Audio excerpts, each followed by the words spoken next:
போட்டோட வலையில் கிட்டத்தட்ட ஒரு 150 கிலோலேருந்து ஒரு 200 கிலோ கிட்ட இருக்குங்க. பாருங்கள், ஒரு முரட்டுத்தனமான ஒரு சுறா மீன் ஒன்று வந்துருந்துச்சு.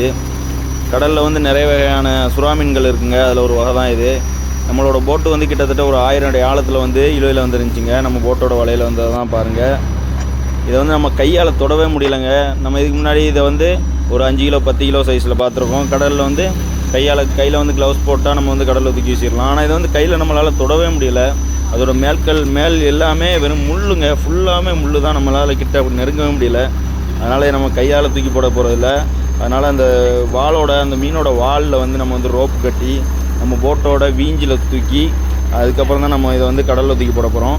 எப்படி தூக்கி போடுறோம்னு பாருங்கள். ரொம்பவும் கஷ்டப்பட்டு தூக்கி போட்டோமுங்க. ஏன்னா இழுக்கவும் முடியலை, வந்து தூக்கவும் முடியலை, வந்து நம்ம கையாலையும் தொடவும் முடியலை. ரொம்பவும் ஒரு சிரமப்பட்டு ரொம்பவும் கஷ்டப்பட்டு அதை வந்து நாங்கள் வந்து காப்பாற்றி கடலில் விட்டுருக்கோம். எப்படி விடுறோம்னு பாருங்கள். இந்த வீடியோ உங்களுக்கு பிடிச்சிருந்தால் மறக்காமல் லைக் பண்ணுங்கள். உயிரோடு தாங்க இருக்குது. கடலில் விட்டதுமே நீஞ்சி போயிடுச்சு. ஃபுல் வீடியோவும் பாருங்கள். இந்த மாதிரி கடல் சம்மந்தப்பட்ட இன்ட்ரெஸ்டிங்கான வீடியோலாம் பார்க்கணும்னா நம்ம சேனலை சப்ஸ்கிரைப் பண்ணுங்கள். இந்த வீடியோ பார்க்குற நீங்கள் யாருக்காவது இந்த சுறாவை பற்றின தகவல் ஏதாவது தெரிஞ்சுன்னா மறக்காமல் கமெண்டில் சொல்லுங்கள்.